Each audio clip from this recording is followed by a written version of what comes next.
జై శ్రీమన్నారాయణ. జ్ఞానానందమయం దేవ నిర్మలా స్ఫటికాక్తం ఆధారం సర్వవిద్యానాం హయగ్రీవ ముపాస్మహే. చక్షుషే జగతాం కర్మ సాక్షిణే తేజసాం నిదే మూర్తిత్రయ స్వరూపాయ మార్తండాయ నమో నమ. సర్వ జగములకు చక్షు వంటి వాడును, సర్వ కర్మలకు సాక్షియును, తేజస్సులకు నిధియును, మూర్తిత్రయ స్వరూపుడు అగు మార్తాండునికి అనగా సూర్య భగవానికి నమస్కారం చేస్తూ ఇప్పుడు ఈ వీడియోలో మిథున రాశి వారికి జూలై నెల ఫలితాలను చెప్తూ ఉన్నాను. ముందు రవి ఫలితాలు. మిథున రాశి వారికి రవి 1-2 స్థానాల్లో సంచరిస్తున్నాడు. అంటే 17 వరకు 1వ స్థానంలో, 18 నుంచి 31 వరకు 2వ స్థానంలో సంచరిస్తున్నాడు. అంటే ఈ 2 స్థానాల్లో రవి యొక్క సంచారం వల్ల చెడు ఫలితాలే జరుగుతాయి. అవి ఏమిటంటే అనారోగ్య సమస్యలు రావడం, శరీర బలం అనేది కొంచెం తగ్గిపోవడం, అవమానాలను పొందడం, ఆత్మవిశ్వాసం అనేది తగ్గిపోవడం, వాక్ అనేది కఠినంగా ఉండడం, అనుకున్న పనులు పూర్తి కాకపోవడం, ధన సంపాదన అనేది తగ్గిపోవడం, కుటుంబంలో గొడవలు, మానసిక స్థిరత్వం అనేది లేకపోవడం, వ్యాపార వాణిజ్య కార్యక్రమాలు సరిగా జరగకపోవడం, ప్రభుత్వ అధికారులతో ఇబ్బందులు కలగడం వంటివి జరగవచ్చు. తర్వాత కుజుడి యొక్క ఫలితాలు. మిథున రాశి వారి కుజుడు తృతీయ భావంలో సంచరిస్తున్నాడు. 3వ ఇంట సంచరించే భూమిపుత్రుడు అంటే కుజుడు శుభాలను కలిగిస్తాడు. దీర్ఘకాలిక వ్యాధులు కొంత తగ్గుముఖం పడతాయి. ఇతరుల యొక్క సహకారం అనేది లభిస్తుంది. ధైర్యంతో కొన్ని పనులు పూర్తి చేస్తారు. సోదర సోదరీమణులతో సత్సంబంధాలు అనేవి ఏర్పడతాయి. దగ్గరి ప్రయాణాలు చేస్తారు. స్నేహితులతో సంతోషంగా గడుపుతారు. అనుకున్న పనులు పూర్తి చేస్తారు. పనివారి కొరత అనేది కొంత తగ్గిపోతుంది. ఈ కారణంగా శరీరపు శ్రమ అనేది కొంచెం తగ్గిపోతూ ఉంటుంది. తర్వాత బుధుడు యొక్క ఫలితాలు. మిథున రాశి వారికి బుధుడు ద్వితీయంలో సంచరిస్తున్నాడు. గోచారిత్య 2వ ఇంట బుధుడి సంచారం శుభ ఫలితాలను కలిగేస్తుంది. వాగ్బలం అనేది పెరుగుతుంది. తమ మాటల ద్వారా ఇతరులను ఆకట్టుకుంటారు. తద్వారా ఇతరుల సహకారాన్ని మెప్పును పొందుతారు. వాణిజ్య వ్యాపారాదులు అభివృద్ధి చెందుతాయి. వ్యాపారంలో లాభాలు గడిస్తారు. కుటుంబ సౌఖ్యం అనేది లభిస్తుంది. ధన సంపాదన కోసం చేసే ప్రయత్నాలు ఫలిస్తాయి.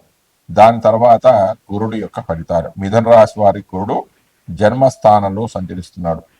1వ రాశిలో సంచరించే గురుడు అశుభ ఫలదాత. ఊహించని రీతిలో ఖర్చులు ఉంటాయి. ప్రభుత్వం నుండి ఇబ్బందులు అనేవి ఎదురవుతాయి. ఏకాగ్రత అనేది లోపిస్తుంది. ప్రయోజనం లేని దూర ప్రయాణాలు చేస్తారు. ఉత్సాహం అనేది తగ్గిపోతుంది. బంధుమిత్రులతో విరోధాలు అనేవి ఏర్పడతాయి. ఇంట్లో శుభకార్యాలు అంటే గృహ ప్రవేశము, వివాహం, నూతన వస్త్రధారణ వంటి శుభ కార్యక్రమాలు ఆగిపోతాయి. అదృష్టం కలిసి రాక నిరాశ నిస్పృహలకు లోనవుతూ ఉంటారు. తర్వాత శుక్రుడి యొక్క ఫలితాలు. మిథున రాశి వారికి శుక్రుడు 12వ భావంలో సంచరిస్తున్నాడు. 12వ ఇంట సంచరించే శుక్రుడు శుభాలను కలిగజేస్తాడు. వ్యాపారంలో లాభాలు గడిస్తారు. విందు వినోద కార్యక్రమాల్లో పాల్గొంటారు. విహారయాత్రలకే డబ్బులు ఖర్చు చేస్తారు. ప్రయాణాల ద్వారా లాభాలను కూడా పొందుతారు. గతంలో చేసిన రుణాలను తీర్చివేస్తారు. తండ్రి ధనం అనేది లభిస్తుంది. స్త్రీ మూలకంగా ధనం లభిస్తుంది.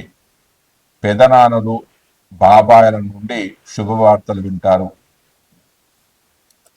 భారీ వాహనాలను కొనుగోలు చేస్తారు.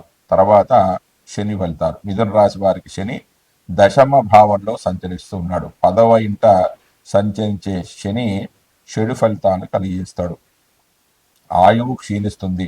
అనేక విఘ్నాలు ఏర్పడతాయి. అనుకున్న పనులు జరగకపోవడం చేత అధిక కోపానికి గురి అవుతారు. స్థాన మార్పులు కలుగుతాయి. ఉద్యోగంలో ఇబ్బందులు, వ్యాపారం సరిగ్గా నడవకపోవడం, పని వాళ్లతో ఇబ్బందులు, గౌరవ భంగము, ప్రభుత్వం చేత ఇబ్బందులు కలగడం, పితృధనం ఖర్చు కావడం, అనుకోని సంఘటనలు జరగడం వంటివి జరగవచ్చు. తర్వాత రాహు యొక్క ఫలితాలు. మిథున రాశి వారికి రాహు భాగ్యస్థానంలో సంచరిస్తున్నాడు. 9లో రాహు సంచారం వల్ల చెడు ఫలితాలే ఎక్కువగా జరుగుతాయి. ధర్మాన్ని తప్పడం, విదేశీ ప్రయాణాలు చేయడం, దుష్టులతో సాంగత్యము, తండ్రితో గాని తండ్రి సమాన వారితో గాని వైరాలు అంటే గొడవలు ఏర్పడము, స్థాన చలనము, సేవకులతో గొడవలు కావడం వంటివి జరగవచ్చు. తర్వాత కేతువు యొక్క ఫలితాలు. మిథున రాశి వారి కేతువు 3వ స్థానంలో సంచరిస్తున్నాడు. 3వ ఇంట కేతు సంచారం శుభ ఫలప్రదము. ఐశ్వర్యం అనేది ప్రాప్తిస్తుంది, దైవభక్తి అనేది పెరుగుతుంది, దైవ దర్శనాలకై ప్రయాణాలు చేస్తారు, మిత్రుల సహకారం అనేది లభిస్తుంది, సోదరులతో సఖ్యత అనేది పెరుగుతుంది, ధైర్యంతో కొన్ని పనులు పూర్తి చేస్తారు. జై శ్రీమన్నారాయణ. ఆదిత్యాయ సోమాయ మంగళాయ బుధాయ చ గురు శుక్ర శనిభ్యచ్చ రాహవే కేతవే నమః. ఇప్పుడు ఈ వీడియోలో 9 రాశుల వారి యొక్క పరిహారాల గురించి చెప్తున్నాను, అంటే రెమెడీస్ గురించి చెప్తున్నాను. ముఖ్యంగా సూర్యుడు జయానికి అభివృద్ధికి కారకుడు, అంటే సక్సెస్ కావాలి, డెవలప్మెంట్ కావాలి, అంటే ఎక్కడ వేసిన గొంగలు అక్కడే ఉంది. మాకు జయం కావాలి, అనుకున్న పనులు కావాలి, చేసే పనులు వృత్తులలో కూడా అభివృద్ధి అనేది సాధించాలి అంటే రవికి సంబంధించిన పరిహార మార్గాలు చేసుకోవాలి. అవి ఏంటంటే ఆదిత్య హృదయ పారాయణము, లేకపోతే రుద్రాభిషేకము, సూర్య దేవాలయ దర్శనము చేసుకోవాలి. అంటే మేము చదువుకోలేమండి, ఇంకా ఏమైనా పరిహారాలు ఉంటాయా అంటే రాగి వస్తువులు కానీ, లవంగం కానీ, దాల్చిన చెక్క కానీ, కేసరి, అల్లము, యాలకులు, మిరియాలు, గోధుమలు, అంటే గోధుమలు హోమంలో వాడవచ్చు లేదా దానంగా ఇవ్వవచ్చు. ఈ పరిహారాలు చేసుకున్నట్టయితే రవి భగవాన్ యొక్క అనుగ్రహం వల్ల మీ పనుల్లో జయం కలుగుతుంది, డెవలప్మెంట్ కూడా ఉంటుంది. తర్వాత గ్రహం చంద్రుడు. చంద్రుడు యొక్క ముఖ్య కారకత్వం ఏంటంటే మోసం, అంటే మోసపోవడం, నష్టం, మార్పులు, ప్రయాణము, మనసు ప్రశాంతంగా ఉండడం. అంటే చంద్రమా మనసో జాత అంటారు కదా, అంటే మనసుకు కారకుడు చంద్రుడు. అంటే మానసిక ప్రశాంతత ఉండడానికి, ప్రయాణాలు చేసినా కూడా సుఖవంతమైన ప్రయాణాలు కావడానికి, ఎప్పుడు కూడా ప్రశాంతంగా ఉండడానికి, చంద్రుడికి సంబంధించిన వ్యాపారాలు చేసేవారి కంటే వ్యవసాయ రంగము, పాలు, దాని ఉత్పత్తులు, ఆహార పదార్థాలు, రసాయన వస్తువులు, నూనె వ్యాపారము, కిరాణా కొట్టు, బేకరీ, పశుగ్రాసము, ప్రయాణము, సముద్ర ఉత్పాదిత వస్తువులు, జ్యోతిష్కులు, కంపౌండర్లు, నావికులు, చాకలి వాళ్ళు, వీళ్ళందరూ కూడా ఇందులోకి వస్తారు. అంటే వారి వృత్తులలో మంచి అభివృద్ధిని సాధించడానికి ఏం చేయాలంటే పార్వతీదేవి యొక్క ఉపాసన కానీ, లలితాదేవి ఉపాసన కానీ, సౌందర్య లహరి అనే మంత్రాన్ని కానీ, శ్రీ లలితా అర్చన కానీ చేసుకున్న, తిరుపతి వెంకటేశ్వర స్వామిని దర్శించిన చాలా మంచిది. ఇక ఉపకరణాలు ఏంటంటే ఉప్పును కానీ, ఉప్పు, బియ్యము, పాలు, పెరుగు అన్నం, దద్దోజనం, వెండి కానీ, ఈ బియ్యం అనేది దానం చేయవచ్చు లేదా హోమంలో కూడా వాడవచ్చు. ఈ పరిహారాలు చేసుకున్నట్లయితే చంద్రుడి యొక్క అనుగ్రహానికి పాత్రలు అవుతారు. దాని తర్వాత కుజుడు ముఖ్యమైన కారకత్వం ఏంటంటే కోపం, కలహాలు, అహంకారము ఉంటుంది. అంటే స్త్రీలకు వివాహ కారకుడు ఎవరంటే కుజుడు. పురుషులకైతే శుక్రుని చూస్తారు, స్త్రీలకైతే కుజుడిని చూస్తారు. అయితే ఈ కోపం తగ్గడానికి, గొడవ పెట్టుకునే ఆ నేచర్ అనేది, ఆ స్వభావాన్ని పోవడానికి, అహంకారం లేకుండా ఉండడానికి ఏం చేయాలి అంటే కుజుడికి సంబంధించిన పరిహార మార్గం ఏంటంటే అంగారకుని గుడికి వెళ్ళడం, కుమారస్వామి గుడికి వెళ్ళడం, అంటే సుబ్రహ్మణ్య స్వామి, స్కంద పురాణం చదువుకోవడము, వెల్లుల్లిపాయ అనేవి దానం చేయడము, ఉల్లిపాయ, ఎర్ర మిరపకాయలు, రాగి లోహము, ఎర్రపప్పు, అంటే వాటికి సంబంధించిన పురాణాలు కూడా ఉన్నాయి, అది మనం ఇంకో వీడియోలో తెలుసుకుందాం. రాగి లోహము, ఎర్రపప్పును హోమంలో వాడవచ్చు లేదా దానంగా కూడా ఇవ్వవచ్చు. దాని తర్వాత అంటే ఈ పరిహారాలు చేసుకున్నట్టయితే కుజుడి యొక్క అనుగ్రహం వల్ల కోపం అనేది తరుగుతుంది, కలహాల జోలికి వెళ్ళరు, స్త్రీలకు కూడా చాలా అనుకూలంగా ఉంటుంది. వాళ్ళకి వివాహ ప్రయత్నాలు కూడా అనుకూలిస్తాయి. దాని తర్వాత బుధుడి యొక్క ఫలితాలు. ముఖ్యంగా బుధుడు ముఖ్య కారకుడు ఏంటంటే విద్యకు, స్నేహానికి, వ్యాపారానికి కారకుడు బుధుడు. అయితే మంచి విద్య లభించాలి, మంచి స్నేహితులు లభించాలి, వ్యాపారాలు అనుకూలంగా సాగాలి అంటే బుధుడికి సంబంధించిన ఏ పరిహారాలు చేసుకోవాలంటే శ్రీకృష్ణుని దేవాలయం సందర్శించడం, శ్రీమన్నారాయణుని దేవాలయానికి వెళ్ళడం, నారాయణ మంత్రాన్ని చదువుకోవడం అంటే విష్ణు సహస్రనామ పారాయణం, తర్వాత పెసలు దానం చేయడం, పంచలోహాలు దానం చేయడం. ఇక పెసలు హోమంలో వాడవచ్చు లేదా దానంగా కూడా చేయవచ్చు. ఇలా చేసినట్టయితే మంచి ఉన్నతమైన విద్య లభిస్తుంది, మంచి స్నేహితులు లభిస్తారు, వ్యాపారంలో లాభాలు అనేవి ఉంటాయి. దాని తర్వాత గురుడు యొక్క ఫలితాలు. గురుడు యొక్క ముఖ్య కారకుడు ఏమంటే జీవకారకుడు. పురుషులకి జీవకారకుడు అంటే మంచి భాగ్యము, జీవితం ఏ ఇబ్బందులు లేకుండా జరగాలి అని అంటే ఏ కష్టాలు లేకుండా జీవితాంతం మంచిగా సుఖాలు ఉండాలి అంటే దానికి ఏం చేయాలంటే ఏదైనా దేవాలయానికి వెళ్ళండి. ఏదైనా దేవాలయం అంటే దక్షిణామూర్తి కానీ ఆలయానికి వెళ్ళండి, గురు స్తోత్రాన్ని చదువుకోండి. మీ గురుదేవులు మీకు ఇష్టమైన గురువులు కానీ మీ విద్య నేర్పించిన గురువులకు కానీ మీకు తోచినది దానం చేయండి. టెంకాయ దానం చేయండి, లేకపోతే వక్కలు, తేనె, నెయ్యి, బంగారము, శనగలు దానం చేయండి. ఈ శనగలు హోమంలో వాడవచ్చు లేదా ధనంగా కూడా ఇస్తే నిరంతరం కూడా ఈ ఈ పరిహారాలు ఎప్పుడు చేస్తూ ఉండాలి. గురువుకు సంబంధించిన చేసినట్లయితే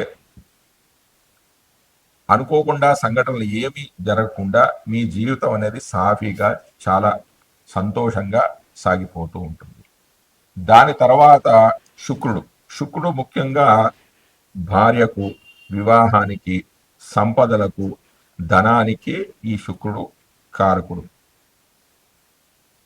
మంచి భార్యాభర్తల మధ్య మంచి అనురాగం ఉండాలన్నా, వివాహం అయిన తర్వాత వారిద్దరు కూడా మంచిగా ఉండాలన్నా, సంపదలు పెరగాలన్నా, ధనం లభించాలి అన్నా కూడా ఏం చేసుకోవాలంటే లక్ష్మీ మందిరానికి వెళ్ళండి, అంటే అష్టలక్ష్మి ఆలయానికి వెళ్ళండి.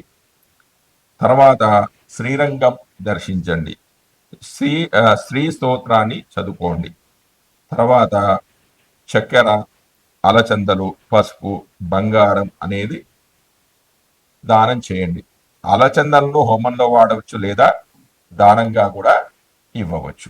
ఇలా చేసుకున్నట్టయితే వివాహం కాని వారికి మంచి భార్య అనేది లభిస్తుంది. వివాహం తర్వాత కూడా చాలా బాగా ఉంటుంది, సంపదలు అనేవి పెరుగుతాయి, ధన సంపాదన కూడా చాలా బాగుంటుంది. దాని తర్వాత శని యొక్క ముఖ్యమైన కారకత్వం ఏంటంటే కర్మకారకుడు. కర్మ అంటే మనం చేసే వృత్తులు, వ్యాపారాలు ఏదన్నా కావచ్చు. వ్యాపారం అనేది చేయొచ్చు, సొంత వృత్తాన్ని చేసుకోవచ్చు, భాగస్వామి వ్యాపారం ఏదైనా చేసుకోవచ్చు. ఆ వృత్తులలో ఎలాంటి మార్పులు లేకుండా సాగాలి, వృత్తిలో అభివృద్ధి అనేది సాధించాలి అంటే ఏం చేసుకోవాలి? ఆంజనేయ స్వామి ఆలయాలకి వెళ్ళండి, శివాలయాలకి వెళ్ళండి. వీలున్నప్పుడల్లా రుద్రాభిషేకం చేసుకోండి. అంటే సోమవారం కానీ, ఆరుద్ర నక్షత్రం రోజు కానీ, మాస శివరాత్రి రోజు కానీ, విరివిగా ఎప్పుడు చేస్తూనే ఉండండి. ఒకసారి చేసి ఆగిపోతూ ఎప్పుడు కూడా చేస్తూ ఉండండి. హనుమాన్ చాలీసా పారాయణం చేయండి. ఆవాలు, నువ్వులు దానం చేయండి. నువ్వులను హోమంలో వాడవచ్చు లేదా దానంగా కూడా ఇవ్వవచ్చు. ఇలా చేసినట్లయితే మీ వృత్తులు కానీ, వ్యాపారాలు కానీ సాఫీగా సాగిపోతూ ఉంటాయి, లాభాలు కూడా వస్తాయి వ్యాపారంలో. తర్వాత రాహు ముఖ్యమైన కారకత్వం ఏంటంటే అధిక శ్రమ, అనారోగ్యం, విదేశీయానం. అంటే అధిక శ్రమ అనేది ఉండకుండా ఉండాలి, రోగాలు రాకూడదు. అంటే రాహువు ఏం చేస్తాడంటే రోగాలు ఇంకా పెంచుతాడు. రోగాలు లేకుండా ఉండడానికి విదేశీయానం చేయాలి, విదేశాల్లో వెళ్ళాలి, అక్కడే చదువుకోవాలి, ఉద్యోగం చేయాలి, అక్కడే స్థిరపడాలి అన్న వాళ్ళు ఏం చేసుకోవాలంటే విరివిగా దుర్గామాత ఆలయానికి వెళ్ళండి. నవగ్రహ ఆలయాలు నవగ్రహాలకు ఎప్పుడు కూడా ప్రదక్షిణ చేస్తూ ఉండండి. దుర్గా సప్తసతి అనేది ఒక శ్లోకం ఉంది ఒకటి, అది పారాయణం చేస్తూ ఉండాలి. ఆవాలు దానం చేయాలి, అలాగే మినుములు కూడా దానం చేయాలి. ఈ మినుములను హోమంలో వాడవచ్చు లేదా దానంగా కూడా ఇవ్వచ్చు. ఇలా చేసినట్టయితే ఫారెన్కి వెళ్ళాలి, విదేశాలకు వెళ్ళాలి అన్న వారి కోరిక నెరవేరుతుంది. అనారోగ్య సమస్యలు ఏమన్నా కూడా తొలగిపోతాయి. కష్టం లేకుండానే, అతిగా కష్టపడకుండానే మీ పనులు అన్నీ కూడా పూర్తి అవుతాయి. తర్వాత కేతు యొక్క ముఖ్య కారకం ఏంటంటే, కేతు ఏం చేస్తున్నాడు? అడ్డంకులు, కార్య విముక్తి, బంధనము, ఎడబాటును కలిగజేస్తూ ఉంటాడు. ఇలా ఏం లేకుండా, అడ్డంకులు లేకుండా ఉండాలి, కార్యవిముక్తి, బంధనం లేకుండా ఉండాలి, ఎడబాటు లేకుండా ఉండాలి అంటే గణపతి ఆలయానికి వెళ్ళండి. నవగ్రహాలకు ఎప్పుడు ప్రదక్షిణ చేస్తూ ఉండండి. హనుమాన్ చాలీసా పారాయణం చేసుకోండి. శ్రీకాళహస్తి చిత్తూరు దగ్గర శ్రీకాళహస్తి ఉంది కదా, అది సందర్శించండి. తర్వాత సింధూరం అనేది ఆంజనేయ స్వామి గుడిలో దానం చేయండి. అలాగే ఉలవలు దానం చేయండి. ఉలవలను హోమంలో వాడవచ్చు లేదా దానంగా కూడా ఇవ్వచ్చు. ఇలా చేసినట్టయితే మీ చేసే పనిలో అడ్డంకులు తొలగిపోతాయి, కార్య విముక్తి అనేది లభిస్తుంది, బంధనాలు, ఎడబాట్లు అనేవన్నీ కూడా తొలగిపోయి కేతువు యొక్క అనుగ్రహం వల్ల అన్ని శుభకార్యాలు అనేవి కూడా జరుగుతాయి. జై శ్రీమన్నారాయణ.